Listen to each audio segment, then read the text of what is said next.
Orlando, Florida, former Vice President Mike Pence on Friday gave his strongest defense to date of his sabotage of his ex-boss's scheme to overturn the 2020 election and remain in power despite losing.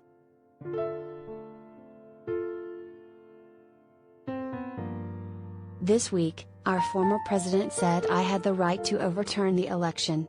President Trump is wrong. I had no right to overturn the election.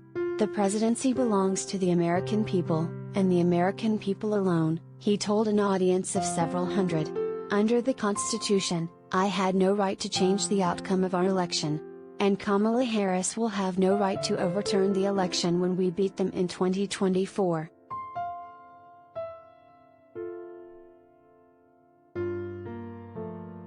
His remarks were a pointed rebuttal of Donald Trump's latest round of lies that Pence had the authority, on his own, to disregard Democrat Joe Biden's 306-232 Electoral College win and, instead, install Trump for a second term.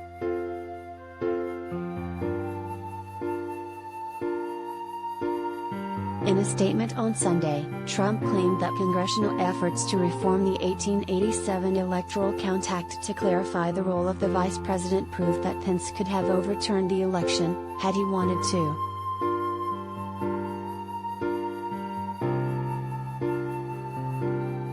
2 days later, as part of Trump's continued attacks on the House committee investigating the January 6, 2021, assault on the U.S. Capitol that he incited, the former president said the group should instead investigate Pence for not doing what he wanted.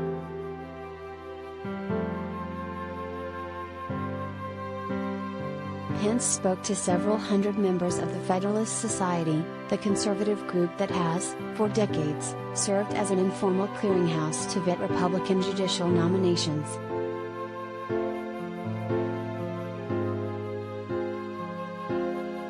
He became the key player in Trump's scheme to nullify the results of the presidential election after the Electoral College formally voted on December 14, 2020, sealing Biden's victory. Trump's White House and campaign aides had pressured Republicans in several states Biden won to send up slates of Trump electors anyway.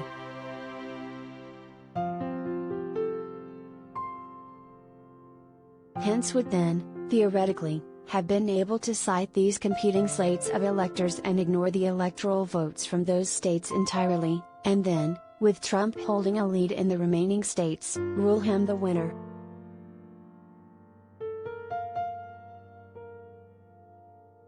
But Pence made sure to sabotage that plan by crafting language that allowed him to ignore Trump's fake slates of electors from the outset.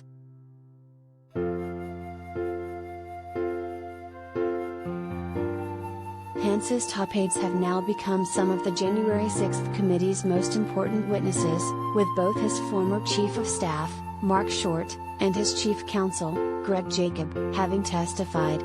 Both had direct knowledge of Trump's plan, concocted by some of Trump's outside lawyers, while it was being drawn up. Short was with Pence in the Capitol as the Secret Service evacuated him, his family and his advisors when a mob of Trump supporters entered the building.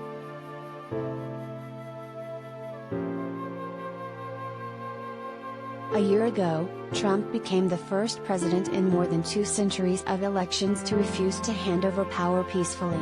His incitement of the January 6th assault on the Capitol, his last-ditch attempt to remain in office, killed 5, including 1 police officer, injured another 140 officers and led to 4 police suicides.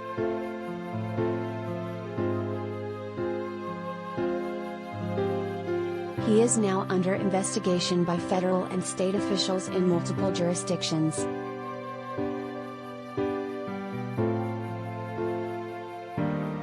New York State Attorney General Letitia James has been conducting a civil probe of Trump's family business, while the district attorney in Manhattan has been running a criminal investigation.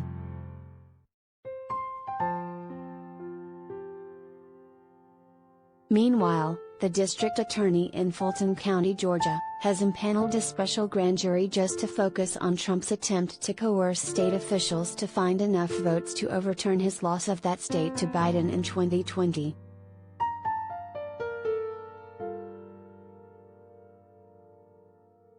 and the House January 6th committee has been subpoenaing more and more former and current Trump aides to determine his precise role in that day's events, while the Department of Justice has confirmed that it is investigating at least one element of Trump's scheme to remain in power, the submission of fake Trump electors in states that Biden won.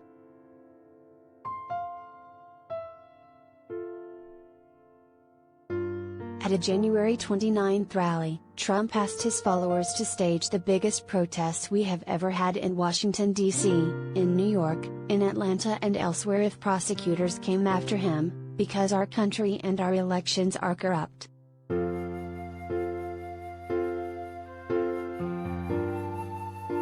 Despite this, Trump remains the dominant figure in the Republican Party and is openly speaking about running for the presidency again in 2024.